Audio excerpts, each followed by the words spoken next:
bermasalah sama provokatif.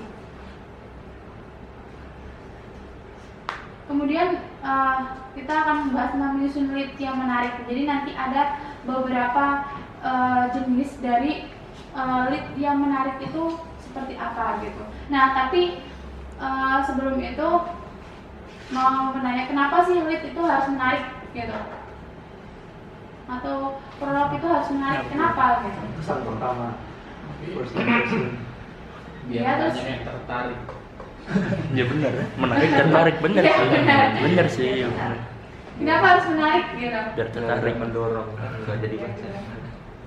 Biar nggak Kalau mendorong. diulang, Iya bener nih, emang harus dibaca. Iya, jadi kalau biar menarik tuh biar orang itu jadi tertarik untuk membaca tulisan secara utuh gitu.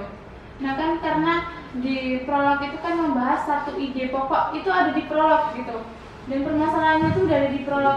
Jadi kenapa prolog itu harus menarik? Ya karena kalau prolognya aja udah gak menarik, tadi dari judul misalnya gak menarik, prolognya aja baru baca satu kalimat kok kayak gini, udah itu malas untuk baca ke bawah gitu kan.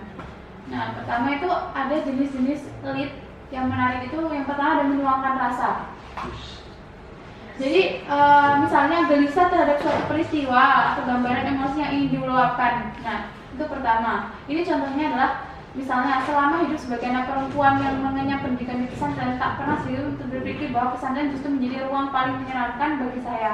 Ulah oknum pelecehan dan kekerasan seksual mulai menjamur di ruang pesantren, ruang yang dianggap paling aman. Ini kan keresahan kita sebagai seorang santri perempuan yang nggak pernah membayangkan bahwasanya pesantren itu mengerikan itu. Ternyata sekarang banyak pesantren yang kayak gini, jadi membuat orang itu takut untuk masuk ke pesantren yang awalnya dianggap aman justru menjadi yang menyeramkan gitu. Jadi menuangkan rasa itu dari kegelisahan tadi.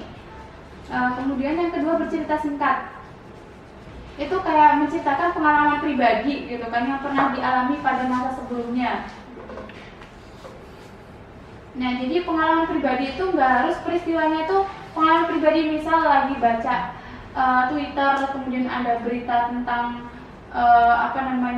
kasus narkoba atau apapun itu, nah itu coba diceritakan ulang. Nah misalnya kan kayak gini, pada 10 November 2021 lalu di beranda Google saya muncul sebuah judul berita yang cukup menarik perhatian. Di sana terus Imam Besar Al-Azhar tolak gagasan penggabungan agama.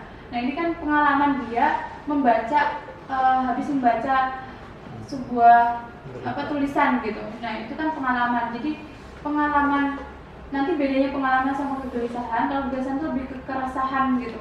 Kalau pengalaman itu lebih ke kayak melihat suatu peristiwa terus kemudian digambarkan ke dalam sebuah tulisan. Kadang kan kalau kita misal baca tulisan tiba-tiba atau baca berita, oh ya aku pengen nulis nih tulisan opini tentang ini, tapi pengen ngambil dari sudut pandang agamanya atau sosialnya gitu.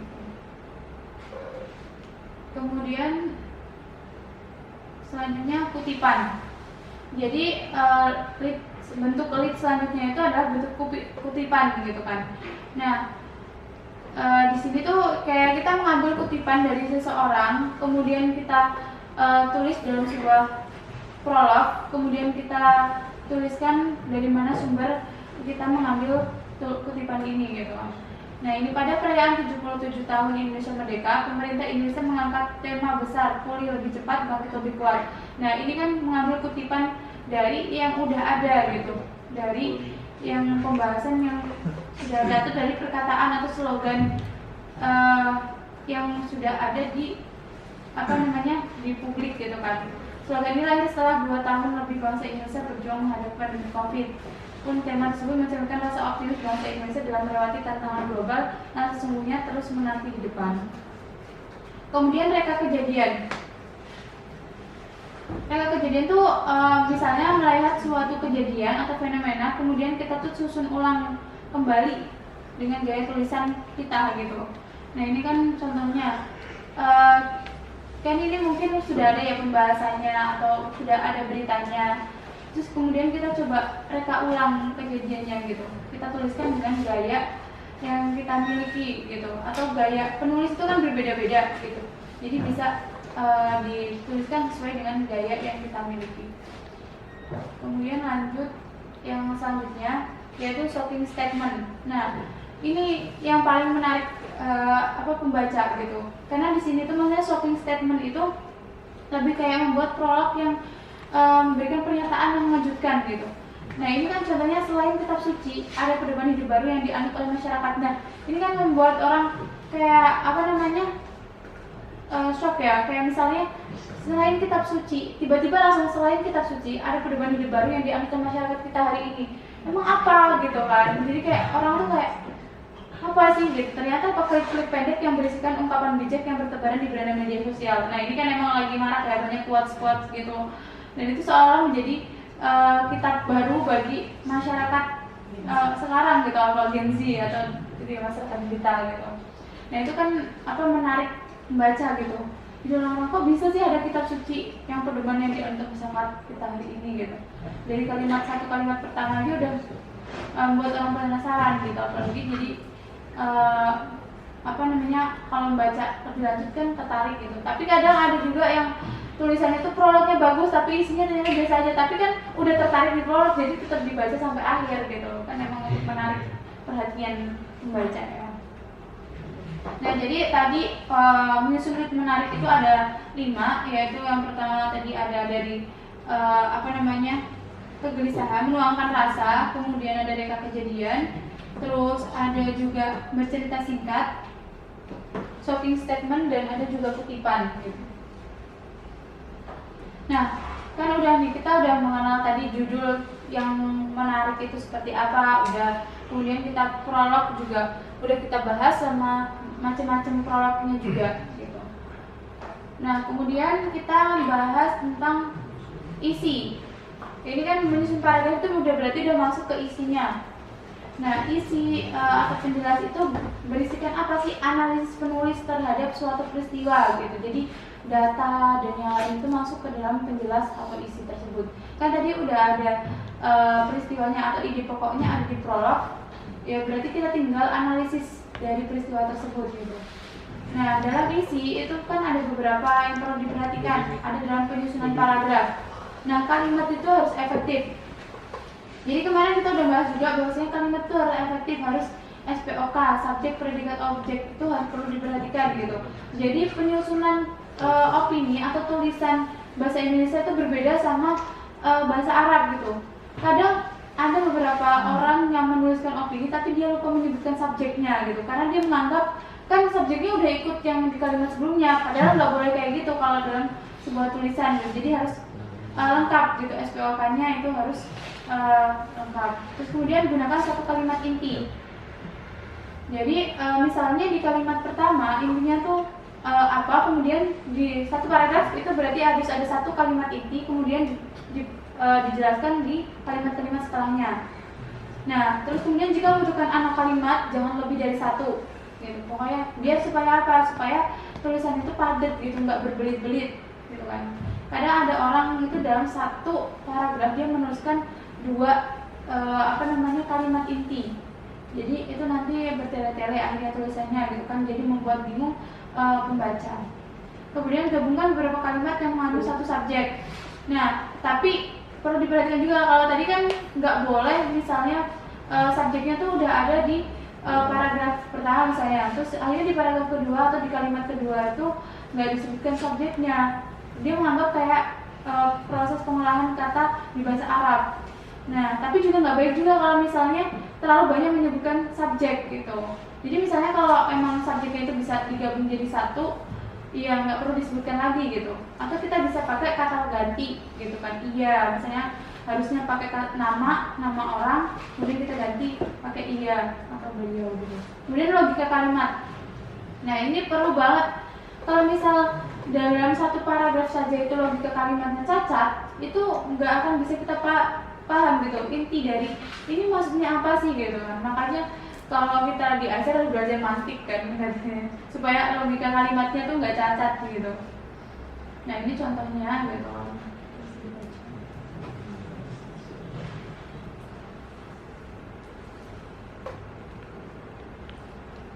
Ini kan SPOK-nya ada gitu. Lanjut. Terus masih bahas tentang kalimat efektif lagi. Kemudian selanjutnya kalimat utama harus digunakan di awal paragraf. gunanya menunjukkan pola dan susunan kalimat yang runtut. Jadi bukan berarti nggak boleh kalau misalnya gagasan utama atau kalimat utamanya itu di belakang gitu. Cuma ketika kalau misalnya kita mendahulukan kalimat utama supaya tulisan kita tuh runut gitu kan, tulisan kita ini untuk dinikmati pembaca gitu kan, otomatis kita juga harus memperhatikan pembaca ini bakal paham nggak sama apa yang kita bahas gitu. Soalnya terkadang ada orang, kan aku nulis buat diri saya sendiri, nggak kenapa harus memikirkan pembaca gitu. Nah terus apa gunanya kalian nulis kalau misal pembaca itu nggak paham gitu kan? Padahal kan opini itu untuk menggiring publik gitu supaya dia itu paham terkait problematika yang ada gitu. Kadang kan banyak orang yang abai gitu kan. Tapi dengan opini yang kita hadirkan mungkin orang jadi terpantik untuk ikut membahas itu juga. Terus panjang kalimat dalam satu paragraf maksimal 7 kalimat. Jadi jangan sampai 10 atau 12 kalimat dalam satu paragraf atau panjang gitu. Kan juga dalam satu paragraf juga harus yang konsisten gitu. Maksudnya paragraf 1 misalnya itu ada 4 kalimat, berarti paragraf 5 ya minimal nggak jauh beda gitu. Jangan sampai bisa paragraf ini 4 yang satunya 10 gitu, 10 kalimat gitu. Itu kan beda banget. Terus orang tuh bosen kalau misal dalam satu paragraf itu panjang. Terus kalimat di awal paragraf biasanya menunjukkan sebuah gagasan, sementara kalimat selanjutnya ada pendukung. Ya sama aja. Tadi kalau misalnya kita menyebutkan gagasan utama di awal, berarti kalimat-kalimat setelahnya itu sebagai pendukung gitu. Jangan sampai ada 2 kalimat inti dalam satu kalimat. Nah ini contohnya adalah setiap modernisme pada dasarnya merupakan sebuah sikap dan bukan suatu pandangan mazhab tertentu. Nah ini kan gagasan utamanya itu ada di awal, kemudian yang selanjutnya itu adalah pendukungnya.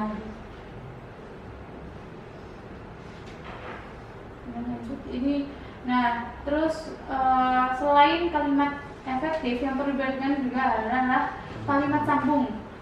Dalam isi paragraf kalimat sambung itu perlu gitu, karena itu tuh membantu untuk membantu dalam mengolah kata. Nah tapi kata sambung itu bisa digunakan kalau misal kita udah kehabisan kata-kata. Tapi orang yang udah banyak membaca biasanya itu jarang kehabisan bahan untuk tulisan dan jarang menggunakan kata sambung gitu atau kalimat sambung. Jadi ini untuk mengatasi kalau misal kita udah buntu dalam menulis. Habis ini nulis apa ya? Kayak ini kalimat setelahnya apa ya? Kan kadang bingung gitu. Jadi bisa menggunakan kata sambung. Nah, pertama itu guna memberikan tulisan yang mengalir. Terus frasa kata dijadikan sebagai transisi atau penunjuk untuk dapat dipahami oleh pembaca secara jelas. Kemudian kalimat ini hanya digunakan jika diperlukan, seperti antar paragraf dan antar kalimat. Nah, contoh kata transisi itu ada beberapa contoh: hubungan kelanjutan dan lagi serta lagi pula. Terusan urutan waktu ada dahulu, kini, sekarang, sebelum, sudah, kemudian, sementara, dan itu. Nah, ini ada beberapa contoh kata transisi. Terus masih lagi yaitu pembahasan kalimat sambung. Nah, jadi tujuan kalimat sambung itu juga untuk menjaga isi tulisan supaya tetap koheren. Tetap mengalir, tetap enak untuk dibaca gitu. Terus ada 2 jenis transisi. Pertama, hubungan implisit tanpa ditandai oleh penanda transisi tertentu. Kedua, hubungan eksplisit ditujukan untuk penanda. Jadi kadang ada kalau misal penulis itu udah terampil dalam menulis, dia tuh pengolahan kata itu seolah tuh kayak mengalir aja tanpa adanya kalimat sambung gitu. Sebenarnya ada, cuma secara implisit gitu, benar-benar nggak kelihatan kalau sebenarnya itu dia pakai kata sambung gitu. Terus ini ada juga masih contoh kata transisi, ada ilustrasi itu bisa umpamanya misalkan sebagai gambaran. Terus ada transisi sebab akibat, karenanya, maka dari itu. Terus ada kondisi juga, jikalau akhir kata, dan ada menyimpulkan, contoh transisi yang menyimpulkan. Ringkasnya gitu kan, biasanya diakhirkan kesimpulannya atau dengan demikian kayak gitu kan. Itu kan contoh-contoh dari yang kesimpulan gitu. Terus garis besarnya gitu. Terus kemudian selain tadi pembahasan tentang kalimat efektif, kemudian kalimat transisi, itu juga kita harus menyertakan data. Data itu digunakan untuk apa? Validasi opini, memberikan fakta penguat, membuktikan adanya analisa. Terus juga data juga dapat menjadi standar baik buruknya tulisan kita. Karena kenapa kok bisa data itu sebagai standar baik buruknya tulisan kita? Ya tergantung kita ngambil datanya itu dari mana gitu. Nah itu bisa di cross check gitu. Misalnya dia ngambil datanya dari Tribun gitu kan, itu kan kurang gitu kan. Jadi makanya di situ ini berarti kan secara validitas datanya itu masih kurang. Terus menentukan logika gagasan juga. Nah ini kan ada beberapa data nih. Data-data ya yang dinyatakan lulus tepat waktu 70%, maka ada sekitar 499 orang yang akan ikut wisuda. Jika yang bersedia ikut wisuda dari 499 orang hanya 50%, maka peserta wisuda sekitar 249 orang. Nah, ini kan data itu untuk memperkuat opini kita gitu, supaya orang itu paham bahwasanya ini benar-benar loh dia membawakan opini itu benar dari data atau dari realitas yang ada gitu, bukan sekedar subjektivitas penulis gitu kan. Soalnya kan dalam menulis opini itu kita harus objektif gitu, walaupun kita mungkin bisa memberikan opini tapi harus dengan data. Makanya disebut objektif ketika kita bisa menghadirkan data yang kuat atau data yang konkret. Kemudian itu dari bagian isi sebuah tulisan gitu kan. Tadi udah ada prolog, kemudian isi itu nanti harus kalimat paragrafnya itu harus yang terdiri dari kalimat yang efisien, kemudian kalimat sambung, kemudian harus menyatakan data gitu. Kemudian ini kita masuk yang terakhir yaitu menyusun konklusi. Konklusi itu ada itu ya, kesimpulan gitu. Jadi dalam sebuah tulisan nanti ada beberapa jenis dari konklusi itu. Ada penegasan dan ada yang atraktif. Jadi kalau penegasan itu lebih ke kayak dia memberikan kesimpulan ulang atau ditegaskan ulang bahwasannya peristiwa ini tuh sangat penting untuk perlu kita bahas dan perlu kita selesaikan atau perlu kita tahu gitu kan. Nah ini contohnya penegasan. Ini tuh berarti kan bentuk kesimpulan, jadi kayak menuliskan ulang tulisan tersebut gitu. Kemudian atraktif, jadi itu lebih ke kayak mengajak pembaca. Kalau atraktif itu lebih mengajak pembaca untuk berpikir ulang gitu, untuk memikirkan atau merenungkan kembali bahwasanya ini tuh sangat penting untuk kita bahas. Jadi biasanya ada juga konklusi yang mana itu diakhiri dengan pertanyaan. Jadi kesimpulan itu diserahkan kepada pembaca gitu. Jadi terserah kalian mau berpikir apakah hal ini positif atau negatif, itu juga bagus. Itu jadi kalau bentuk konklusi seperti itu tuh namanya adalah open ending gitu. Jadi bukan berarti tulisannya nggak selesai, tapi memang kesimpulannya itu diserahkan kepada pembaca. Nah, itu tadi beberapa penjelasan terkait bagaimana sih struktur penulisan opini dan bagaimana menulis prolog, isi dan konklusi yang menarik gitu supaya tulisan kita ini bisa diterima oleh khalayak dan ramah terhadap masyarakat secara umum gitu. Akhir bahwasanya dari penjelasan tadi bisa coba kita cross check ulang tulisan kita, apakah mana sih yang kurang dari tulisan yang pernah kita tuliskan, gitu. Apakah data yang dihadirkan ini masih abu-abu atau datanya ternyata ini kurang kurang valid, itu bisa dikoreksi lagi. Terus kemudian juga terkait prolog, apakah selama ini sudah menggunakan prolog yang menarik atau justru prolognya itu normatif gitu. Nah, kalau prolog yang normatif itu berarti langsung misalnya kita membahas tentang Ashari gitu kan. Ashari merupakan sekelompok mahasiswa gini-gini. Nah itu kan normatif gitu. Kalau misalnya langsung kayak gitu, jadi kita bisa menggunakan keresahan seperti tadi. Gitu. Udah. Dan seperti biasa ya nanti setelah tanya jawab mungkin ada praktek mencoba untuk menulis prolog gitu. Karena prolog itu kan sebagai representasi tulisan gitu. Jadi nanti kita coba praktek menulis prolog, tapi supaya kita tahu gitu kan supaya bisa mencoba mempraktekkan gitu. Kalau misalnya kita udah belajar tapi belum praktek itu kayaknya kurang lengkap ya kalau menurut saya gitu. Jadi nanti setelah sesi tanya jawab mungkin kita coba praktek menulis prolog gitu. Tadi kan ada beberapa jenis prolog nih. Terserah kalian mau ngambil dari segi menuangkan rasa atau reka kejadian atau justru shocking statement gitu atau kutipan gitu. Nanti kita coba bikin satu paragraf gitu yang terdiri dari 4 kalimat aja gitu, nggak perlu banyak-banyak. Ya, mungkin cukup sekian pemaparan dari saya. Kalau misalnya ada kurang-kurangnya nanti bisa ditanyakan di sesi tanya jawab gitu. Sekian dan terima kasih. Wah, dari beliau ini. Beliau. Ya. Beliau mati. Kayaknya agak ngantuk ini. Tepuk tangan lagi buat beliau.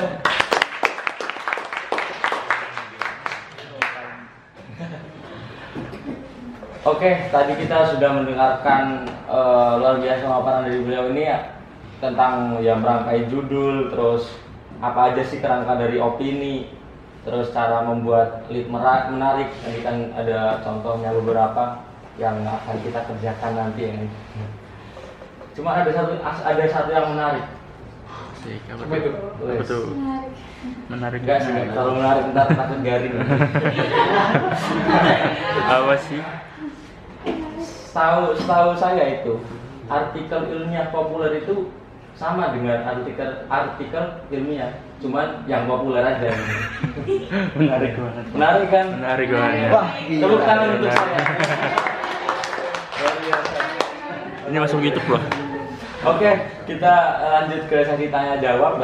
Barangkali ada yang ingin bertanya. Berapa? Satu-satu atau?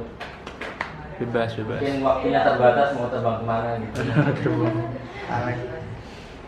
Oh, terserah ya. Oke, siapa yang mau bertanya silakan mengangkat tangannya, berdiri dan memperkenalkan diri.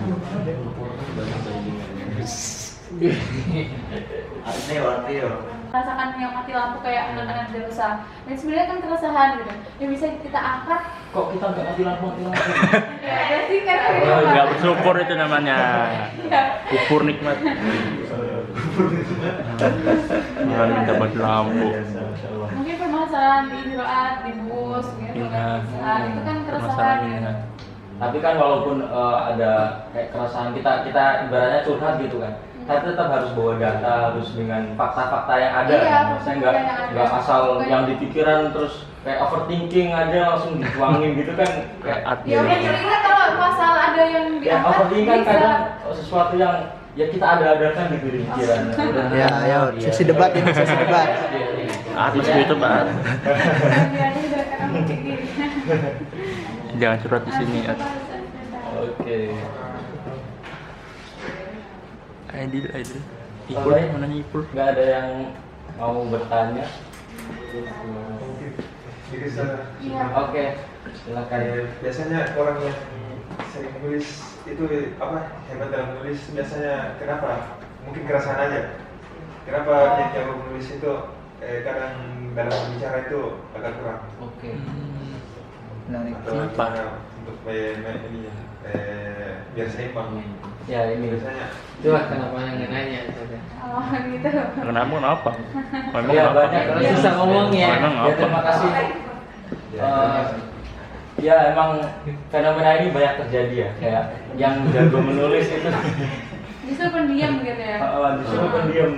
Introvert ya. Ya kadang juga sebaliknya jago ngomong Nggak bisa tapi nulis. dia Nggak jago nulis. sulit untuk Iya. menulis. Atau ada yang jago dua-duanya atau nggak bisa dua-duanya. Nah, itu. Allah itu adil ya. Oke, untuk menjawab pertanyaan dari Mas siapa? Gibran. Silakan kepada beliau. Silakan. Pertanyaannya emang itu ya menarik gitu.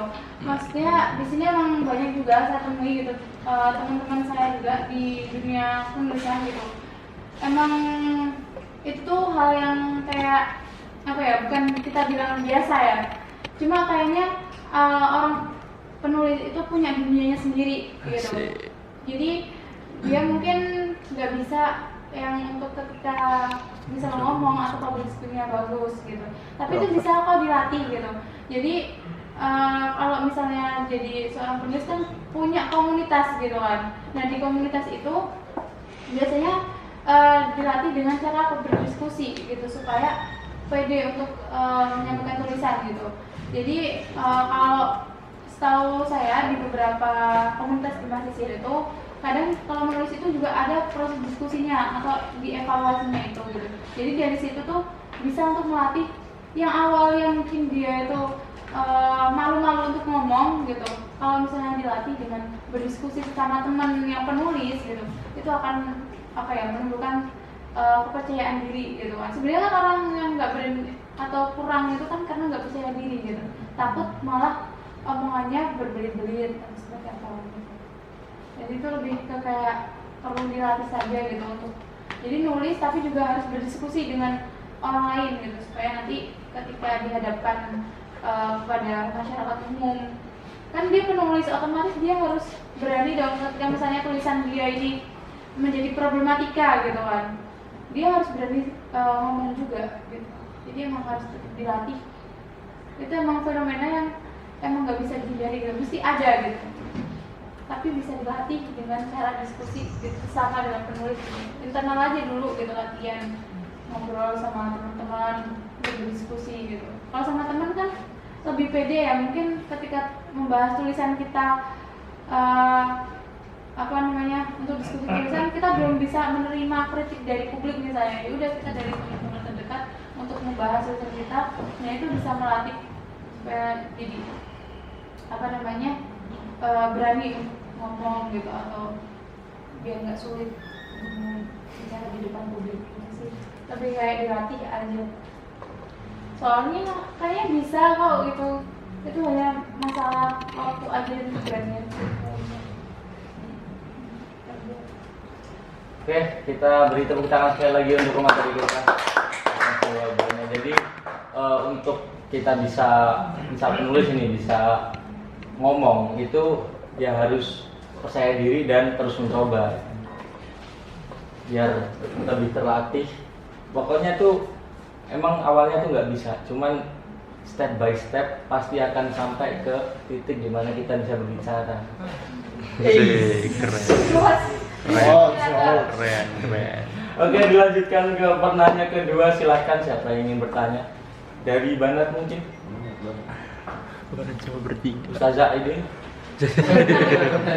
Oh, kita coba praktek untuk menuliskan. Nanti kita coba koreksikan bareng-bareng juga.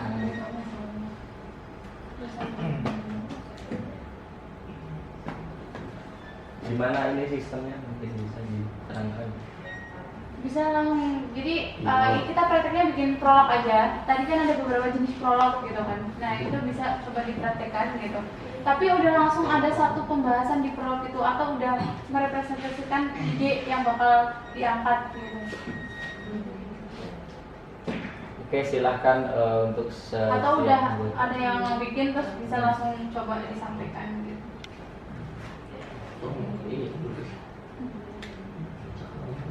Prolog.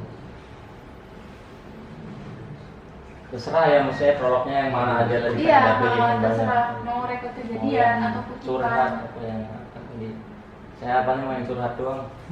Ayo.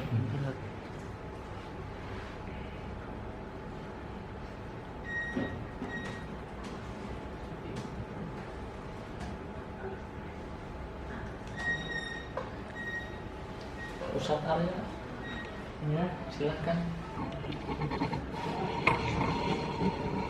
Tidak ada PR. Tidak ada. Hari ini. Malah tidur. Leo.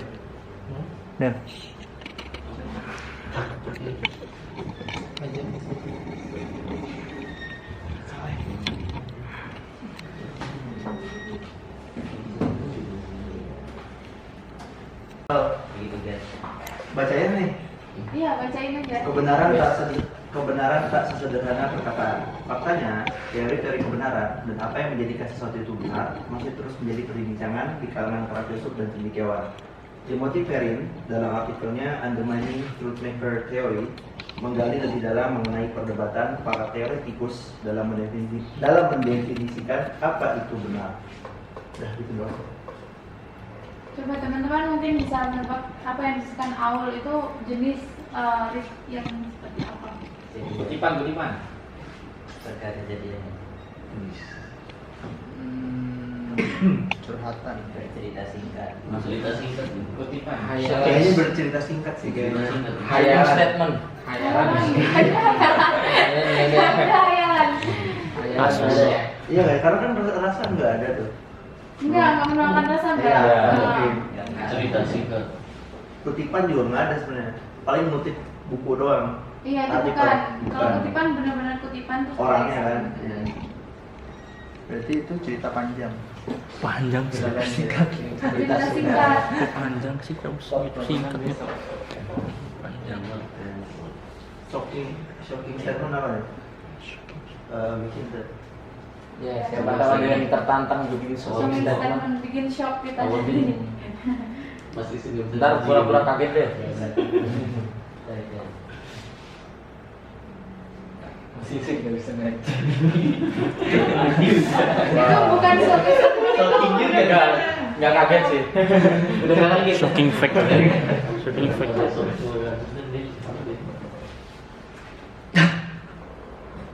Lah, Mana dong, Pi? Nggak usah marah, nggak apa dibacakan aja. Kalaupun salah juga nggak bakal disalahkan, nggak bakal dimarahin. Lebaran Ipul. paling ketawa ya. Jahat Nggak ya. bakal diviralin juga. Satu lagi mungkin ya yang coba. Satu lagi. Nih. Orang yang biasa nyoba lagi pada nggak datang sih Ustaz. Saya ada tulisannya, tapi tulisannya aneh. Ya udah lah, coba dibuka. Mas pulsa 150 ya. Utang lu salah itu. Shocking Ayo, statement. ayo. Tadi nih, gue ini masih penasaran sesuatu. Atau Bang Aul mau double? Ini aja lah. Itu namanya apa saja kalau suaramu tangan padan lain. Dia kan suara Majas ya? Iya majas. Majas.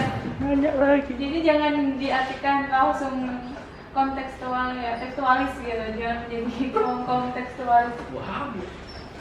Mat azar banget. Aktualis. Baru-baruin mata azhar. Jarang tangan padan. Ilham punya tulisan, gak apa-apa bukan sama malu-malu. Ilham Ini malu-malu. aja deh tulisan adik kelas Ana. Asik. Dia lagi submit jurnal, terus minta di ini. Mau apa lah ya? Iya, gak apa-apa. Pendahuluan. Kita tanya apa nih? Islam sebagai agama tidak hanya bicara tentang ritual peribadatan semata.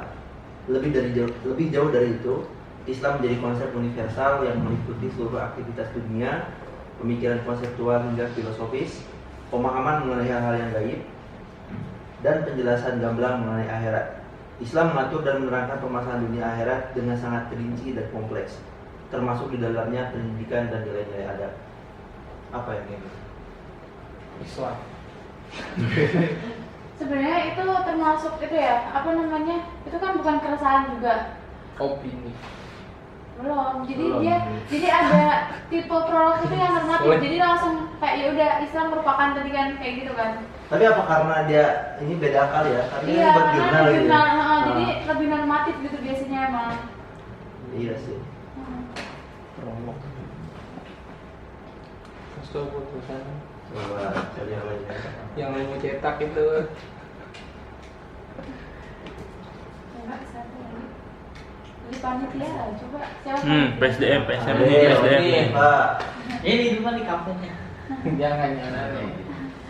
Prolog. Ya, saya tahu. Tulisannya. Ya boleh bilang Pak. Tuh. Dia mau dipaksa, emang harus dipaksa dulu. Iya. Setelah 5 abad. Maaf kan. Iya, langsung dibacain. Sebagai anak perempuan terakhir dari 3 bersaudara yang merantau jauh menuntut ilmu di negeri orang, cukup berat bagi saya meninggalkan keluarga dan sanak saudara di rumah.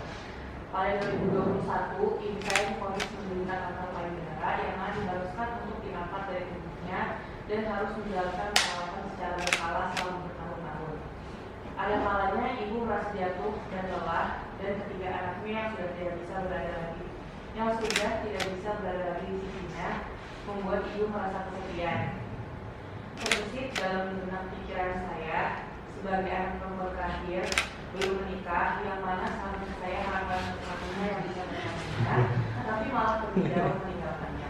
Apakah saya harus pulang meninggalkan studi saya dan menemani ibu juga mengurusnya? Apakah meninggalkan studi saya pulang ke kampung halaman adalah solusi? Itu bisa masuk kategori menuangkan rasa ya. Cuma di sini jadi Pertanyaan. kurang. Jadi pembahasan ininya tuh yang mau dibahas apa gitu. Masih terlalu kompleks untuk dibahas gitu.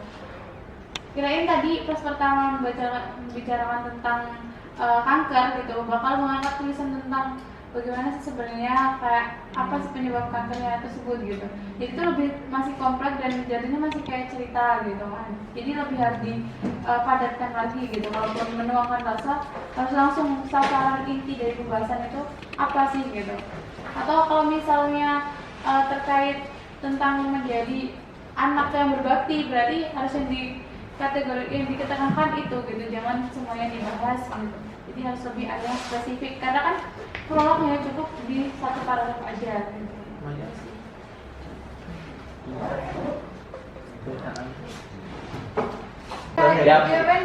Tapi di prolog sebenarnya ada beberapa paragraf, cuma satu aja. Apa yang atas aja? Satu kalimat jadi nggak bisa. Enggak, satu paragraf yang paling atas. Oh, tema. Judul. Oke. Dadakan janji. Di agama maupun kultur modern manapun, kita pasti tak pernah diajarkan untuk memandang rendah orang lain. Sebaliknya, kita pasti diajarkan untuk menghormati orang lain bagaimanapun latar belakangnya. Ketika kita melihat seseorang, ketika kita melihat seseorang melanggar sebuah norma atau aturan apapun, udah segitu aja. Nggak bisa ini. Nanggung. Gantung. Masih part 2 nih besok. Masih part 2 besok. Biasa konten Continuen. Sukanya gantung. Lanjut di part 2. Emang sukanya menggantungkan ya. Ternyata kalau dicerna lagi ternyata ini bukan prolog jadi. Iya, makanya masih kurang. Enggak, Intinya belum dapat. terusannya juga gitu soalnya. Terus ini jadi kuat. Lu jadi pelatih 2024. Sintayong. Terusannya jadi novel tuh ya. Iya. Terlalu panjang kalau dibaca. Oke, kita lanjut ke udah selesai ya? Udah. Terus statement dari Ada Closing statement moderator. Moderator. Ya iya. Oh, saya mau start lagi. Iya. Iya. Kemarin Dura ada. Kemarin Dura. Ini. Belum kan? Dura kemarin apa ya closing statementnya? Ya, terima kasih atas paparan dari yang mulia pemateri hari ini. Kita tutup sesi pada hari ini dengan quotes dari Stephen King. Lakukan Stephen King. Penulis terkenal. Stephen Chow tahu. Oh, Stephen yang ini Ya. artis anak jalanan. Ya itulah pokoknya terserah. Stephen William. Stephen Chow. Beliau berkata, if you want to be alright, Halo. dibaca. Ini yang awal ya. ya dibaca lagi. Iya, boleh. You must. Apa jadi closing juga ya? You must do two things above all things. Wah, Ini gila. kalau Stephen King gitu pasti ngomong nih. Malu. Kapan gua ngomong? Stephen King malu. Stephen King ngomong kapan gue ngomong. Jadi menarik sekali tadi yang diomongkan saya penting tadi, bahwa kalau kita mau jadi penulis, ya caranya cuma dua. Kita harus banyak membaca dan banyak menulis. Ya gitu. Tepuk tangan untuk kita. Oke, terima kasih. Saya Ibrahim Batam. Wassalamualaikum warahmatullahi wabarakatuh.